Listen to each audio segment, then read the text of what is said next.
अरविंद जैन साहब के पास जाऊंगा मैं। अरविंद जैन साहब, ये अभी सुधीर कृष्णा साहब ने एक बड़ी बात कही कि इस तरह के मामलों में अर्बन प्लानिंग और उसका एग्जीक्यूशन बहुत इंपॉर्टेंट होता है। ये मुझे लगता है कि सबको पता है, इन प्रिंसिपल सबको मालूम है, लेकिन ये बाकी जगहों पे जहां ये नहीं हुआ होता वहां के लोगों को यही लगता है कि हमारे साथ कभी नहीं होगा और उसको लेकर कोई इनिशिएटिव्स नहीं लिए जाते। देखिए, बिल्कुल सही है उनका कहना। बिल्डिंग किस पर्पज से बनी है, रेजिडेंशियल है, कमर्शियल है, पार्ट रेजिडेंशियल है, पार्ट कमर्शियल है, ये ब्यूटिफाई करने के लिए जो ये सामने की तरफ ग्लासेस लगा देते हैं, बालकनीज को सील कर देते हैं, मैं उसमें नीचे वाले का भी दोष मानता हूं जिनके एसी के से चिंगारी निकल रही थी। पीरियोडिक सर्विसिंग होनी चाहिए एसीज की, और अगर कोई इस प्रकार का है तो उसको गंभीरता से लेना चाहिए और तत्काल उसकी रिपेयर करानी चाहिए थी। ये भी इसके लिए जिम्मेदार हैं जो भी नीचे जिनकी पेट शॉप है, जहां पर भी आग, जहां से चिंगारी निकल रही थी, जहां से शॉर्ट सर्किट हुई है। ये तो बहुत बड़ी घटना है लखनऊ के लिए, और इसमें आपका अनुभव क्या है सर? क्योंकि ये जो इलाका है अलीगंज का, बताया जा रहा है कि यहाँ कई एकेडमिक इंस्टीट्यूशंस हैं आसपास, मतलब ये इलाका ही वैसा एकेडमिक इंस्टीट्यूशंस के लिए एक तरीके से समर्पित इलाकों में से एक है। तो क्या यहाँ कम से कम पीरियोडिक रिव्यूज अथॉरिटीज की तरफ से भी होने चाहिए थे क्या, और होते हैं क्या? आपका तजुर्बा क्या रहा है आपके टेन्योर में? नहीं, होने चाहिए, नियमानुसार होने चाहिए। हो रहे थे कि नहीं, ये तो अब सब जांच में आएगा, और जो भी उसके लिए दोषी हैं वो नपने चाहिए।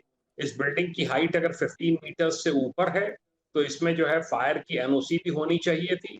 ये भी पूरी जांच होगी कि 15 मीटर से कम है हाइट या 15 मीटर से ज्यादा है। पूरी जो है अगर उसमें है तो फायर सर्विस का दायित्व बनता है कि उसमें एनओसी इशू करें। सर, आपको लगता है ये जो पर्टिकुलर पॉइंट आप उठा रहे हैं अभी, सॉरी आपको मैंने बीच में रोका है, दिल्ली वाले मामले में भी यही कहा जा रहा था, हाइट एक कंसिडरेशन है एनओसी के संदर्भ में। लेकिन सर, अगर इस तरीके की बड़ी कॉमर्शियल एक्टिविटीज वहां की जा रही है, जैसे यहाँ नंबर ऑफ रूम्स जो अलॉटेड थे उससे ज्यादा इन्होंने बनाए हुए थे, जैसे हम मालवीय नगर की घटना का जिक्र कर रहा हूं मैं अभी, अगर वहां से कॉमर्शियल एक्टिविटीज और उसको डेंस बना दिया जा रहा है, अंदर काफी लोग रह रहे हैं, तो क्या इसके संदर्भ में केवल हाइट वाला कंसिडरेशन ना होके कुछ और इसमें चीजें, क्लॉजेस जोड़े जाने आवश्यक है क्या, कि किस तरह के इंस्टीट्यूशन को एनओसी लेनी होगी? इतनी बिल्डिंग्स बन रही हैं कि फायर सर्विस के लिए मैं नहीं समझता कि ये पॉसिबल है कि जितनी हजारों में बिल्डिंग्स हैं उन सबको एक तरफ से सर्वे करें। ये कहा, इसीलिए ये प्रोविजन रखा गया है कि 15 मीटर से नीचे है तो उसमें आवश्यकता नहीं है। अच्छा। और अगर 15 मीटर से ऊपर है तो उनकी एनओसी ली जानी चाहिए। फायर सर्विस के सेफ्टी के मेजर्स तो जो भी एनिमेशन क्लासेस चला रहे हैं, जो भी कर रहे हैं, उन सबसे उम्मीद की जाती है कि फायर सेफ्टी के मेजर्स लेने चाहिए। जो घटना हुई है उससे देखकर यही लगता है कि नहीं लिए गए थे। बिल्कुल बर्निंग इन्फर्नो टाइप का है, पूरे में आग लग रही है इसमें।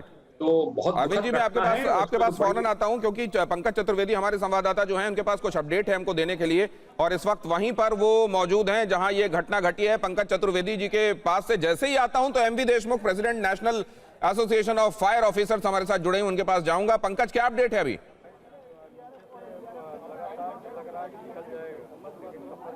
दिनेश, देखिए, अभी भी थोड़ी बहुत जो चीज़ें हैं वो चल रही हैं इस ऑपरेशन। हालांकि अब तक प्रशासन की तरफ से, जो एसडीआरएफ एनडीआरएफ की टीम की तरफ से है, ये बताया जा रहा है कि ऑपरेशन अब तक खत्म होने की, मतलब अब इस तरीके की कोई भी डेड बॉडी अंदर नहीं है। फिलहाल मुख्यमंत्री घटनास्थल पर पहुँच रहे हैं, वो अलीगढ़ से अपना दौरा रद्द करके लखनऊ पहुँच रहे हैं। फिलहाल तस्वीरों में देखिए सामने डीजी फायर, डीजीपी, प्रमुख सचिव गृह, लखनऊ के आला अधिकारी, जो पुलिस कमिश्नर हैं, डीएम, वो शुरू से घटनास्थल पर मौजूद हैं। डिप्टी सीएम ब्रजेश पाठक आग की जब से खबर पहुंची थी उसके बाद तत्काल पहुंचे थे। वो हॉस्पिटल में भी, चूँकि स्वास्थ्य मंत्री भी हैं, सूबे के डिप्टी सीएम हैं, लखनऊ से वो विधायक भी हैं, इसलिए लगातार वो बने रहे यहाँ घटनास्थल पे। अब वो हॉस्पिटल में है। और जब पंकज, आपको एक सेकंड रोक रहा हूँ, देखिए ये उस वक्त की घटना है जब ये आग लगनी शुरू हुई थी, उस समय की ये तस्वीरें हैं। देखिए, जब आग उतनी विकराल नहीं हुई थी, ये धुआं निकलना शुरू हो गया है, और पाइप के सहारे ये देखिए किस तरीके से छात्र उससे उतरने की कोशिश कर रहे हैं। एक पतला पाइप है जिसको पकड़कर किसी तरह वो नीचे उतर रहे हैं। ये छात्र आपको देखिए किस तरीके से नीचे उतरता हुआ दिखाई दे रहा है।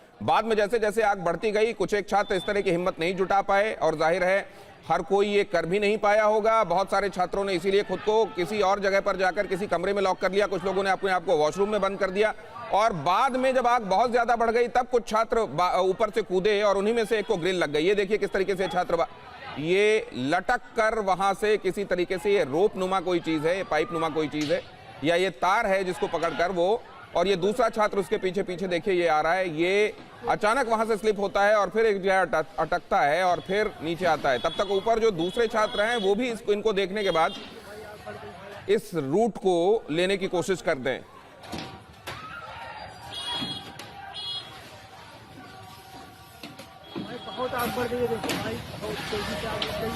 और ये देखिए जब तक पहला छात्र उतरा है, लगातार ये विजुअल हम आपको दिखा रहे हैं, पहला छात्र जब उतरता है केवल धुआं वहां से निकलता हुआ दिखाई दे रहा है और फिर बड़ी बड़ी लपटें अचानक वहां से निकलती हुई दिखाई दे रही। ये देखिए पहला छात्र जब उतरने की कोशिश कर रहा है उस वक्त की तस्वीर, ये हम रिप्ले करने की कोशिश करते हैं आपके लिए। हालांकि इस वक्त ये डिफरेंट तस्वीरें हैं जिसमें कुछ जो झुलसे हुए लोग हैं उनको फर्स्ट एड देने की कोशिश की जा रही है, लेकिन ये तब की तस्वीरें हैं जब केवल आग ने अभी विकराल होना, बड़ा होना शुरू किया था, तब उस समय केवल स्मोक निकलता हुआ बाहर दिखाई दे रहा है। और ये देखिए पहला छात्र किस तरीके से वहां से निकलने की कोशिश करता है, उसके बाद दूसरा तीसरा छात्र उसके पीछे निकलते हैं। आग अचानक काफी तेजी से बढ़ती है और बाकी के छात्र फिर इतने भाग्यशाली नहीं होते हैं कि वो कुछ पकड़कर बाहर आ पाए, उनमें से कुछ को कूदना ही पड़ता है।